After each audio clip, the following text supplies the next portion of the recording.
Okay, so we're going to talk about the process of doing a home energy audit, and we're going to do one in this class. So we're going to go to an existing home and measure the properties that we need to calculate the total energy it takes to heat the home for a year. And then we're going to see if there are ways that we think we can decrease that energy. So let me see if I can.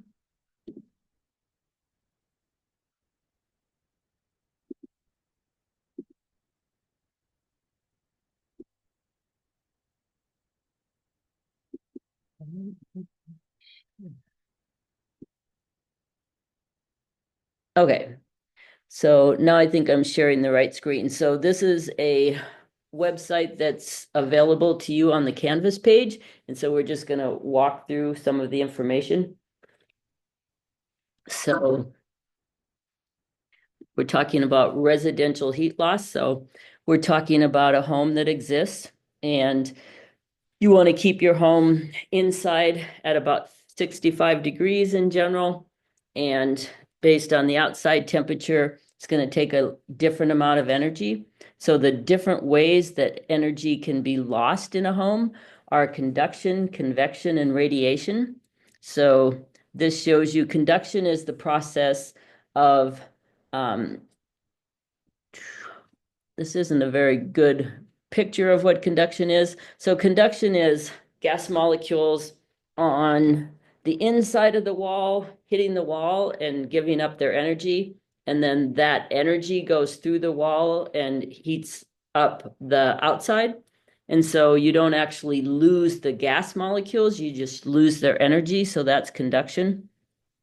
Convection is the process of gas molecules actually leaking out of your house and taking the heat with them. And then radiation is that process of the sun's energy or energy from inside the home leaving as photons of light. So this is talking about those, so you can look at these on the website. And okay. And so we need to think about how hot is our house? How hot do we want our house to be? And the colder it is outside, the harder it is to keep the energy in your house. So it's going to leak at a greater rate. So we're going to think about a heating degree day. So a heating degree day is just the temperature you want inside the house minus the average temperature outside for that day. So HDD, a heating degree day, is the difference in energy between the inside temperature, which is the base, the TB on this, I guess they call it T base, and then the outside average temperature. So on this website, there are a lot of problems you can work through in order to understand these concepts better. And we'll have a couple class times where I can work with you. So as you know, in different climates, you're going to have a different number of days where you have to heat your home. So anytime that the outside is cooler than you want the inside to be, you're going to have to heat your home. And so that'll be a seasonal heating degree day. But if the temperature outside is warmer than inside, then you're not going to have to heat your home. So this gives you some of these degree days, and we'll have a book that gives us this for Colorado Springs. So a seasonal heating degree day is the difference between the base temperature, what you want inside, and the average outside temperature, and the number of days in a month that have that difference in temperature. But you're going to have to add up all the months that you have to heat. So you're going to have to add that up for month 1, month 2, month 3. So the number of days that you're going to have to heat for each of those months. So once again, there are more examples you can work through. So if we want to calculate the average hourly heat loss, it's going to be the area of the wall that has a certain resistance to heat loss, which is called an R value. So in the denominator, we're going to have to figure out this R value. So the R value depends on what the wall's made out of. So for example, a sheet of glass has an R value of 1, whereas an insulated wall has an R value closer to 20. So that's going to make it take less heat because it's in the denominator to heat from the heat loss through the wall versus the window. So we're going to have to know what each of the walls is made out of, how many doors it has, how many windows it has. So the hourly heat loss is going to be equal to the area times the temperature difference between inside and outside, and then the R value of whatever the area is made out of. And here's an example problem you can work through. So if you want to calculate the daily heat loss, you're going to take the area, the temperature difference divided by the R value, and then multiply by 24 hours in a day, because up here we were calculating the hourly heat loss. So down here, we're just converting that to the heat loss in 24 hours. So this is all conductive heat loss. So calculating the annual heat loss, so you'd have to do one of these calculations for each day in the year. And so when you look at that, that means the area times the temperature difference divided by the R value times 24 hours, plus the next day, plus the next day. So the temperature difference is always going to be different. And so what you're really going to be doing is taking these, the area and the R value are always the same, and the 24. The thing that's different is the temperature difference each day. So we're going to take out the area, the R value, and the 24, and multiply that by a sum of each of the temperature differences. And so the sum of each of those temperature differences is going to be called the heating degree days. So we'll find that in a table. So Colorado Springs is going to have a different heating degree days, a different temperature difference and total number of days than maybe someplace like Florida. So what you need when you go to do the energy audit is you need to know the area of each type of surface and therefore its R value. And then these other two, the 24 and the heating degree days, will be something we look up in tables. So this is just giving you some problems to work through. Okay, so the R value is going to depend on what the wall's made out of. So if it's a sheet of wood filled in with insulation and maybe some brick on the outside, you're going to have to add all those layers up. So we're going to have to know what each wall's made out of, whether the windows are single pane or double pane, what kind of doors there are. So then once we know what the house's walls, windows, and doors are made out of, and ceiling and floor, then we can look at a table like this that will give us the R value. Notice the R value has units of feet squared times degree Fahrenheit divided by BTU. So BTU is an energy unit. Okay, so this is just showing you how you're going to actually calculate the R value. So these are things you'll do after you get away from the house. So this is looking at types of insulation. So we need to know all of this information in order to do our energy audit. So calculating the wall heat loss, we'll do the hourly, the daily, and the seasonal. We want the seasonal, so we want to look at the area of the walls, windows, whatever.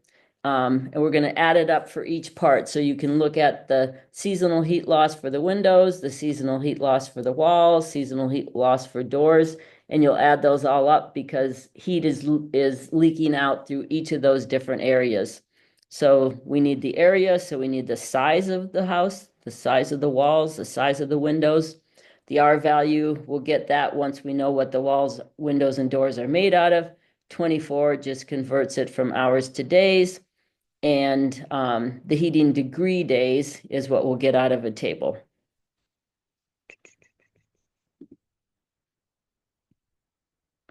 This is just showing you fuel sources.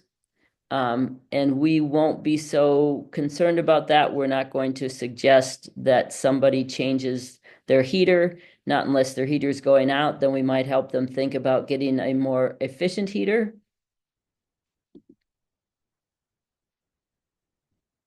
Okay, then you can calculate the energy cost. So if you know how much energy costs in your area, you can figure that out once you know the total heating value and the efficiency. And why didn't we? I thought there was one. We can measure the payback time so we can figure out if we're going to put some money into insulating the attic, for example, we can calculate how much energy that's going to save. We can look at the price of that energy and we can decide how many years will it take the person to pay it back. So if it's $100 to put in the insulation, but they're going to save $200 a year in their energy bill, then their payback time will just be a half of a year.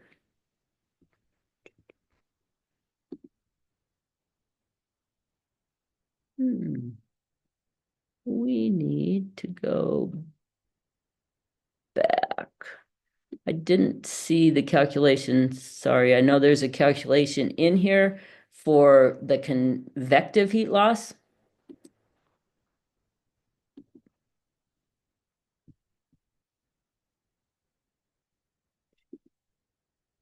At least there he was last time I used this website. Let's figure it out. So this is conductive.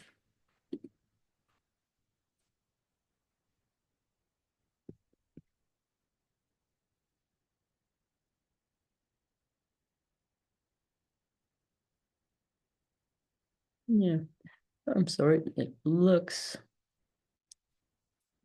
Maybe I'm.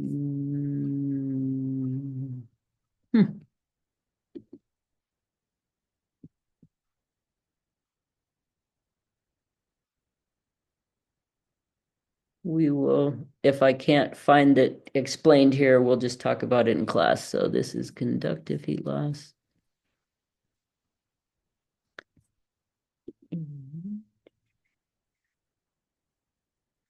Huh. I will figure it out. I mean, convective heat loss means we're going to have to measure how leaky the house is, and we'll do that with something called a blower door. It's a big fan that's carefully calibrated to know how hard it works, and it's going to pull a vacuum on the house. It's going to be harder to pull a vacuum on the house if more air is leaking in, so it will tell us how leaky the house is.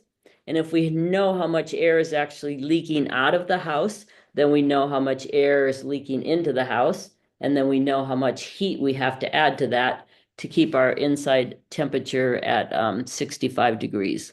So we'll look at that together, that calculation, because I do not know why I can't find it here. But so the things you're going to measure when you go to the house are the materials that make the house. So all of the go to this.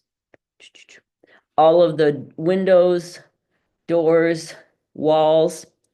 Before you do that, you actually want to measure and make sure, for example, that you measure the boundary of the house. So here, for example, we don't want to know what the roof area is because we don't want to heat this attic space. So our boundary will be the ceiling in this case if no one lives up here, and then the walls, windows, and doors that make up the rest of the building. And then if it doesn't have a basement, whatever the floor is made out of. So those are the things you have to measure when you go to the house to figure out the conductive heat loss. And for the convective heat loss, we're going to do a blower door test. So we'll have that instrument with us and we'll show you how to set it up. And then we'll go through those calculations together. Radiative heat loss isn't that important. You already know about the greenhouse effect. So in the wintertime, you might have radiation coming in through the windows, which is a lot of visible and ultraviolet light that carries a lot of energy. But when it gets into your house, it's absorbed by the materials and then it's dissipated back out as infrared. And you know that infrared light doesn't go through glass, so it shouldn't leak back out your windows.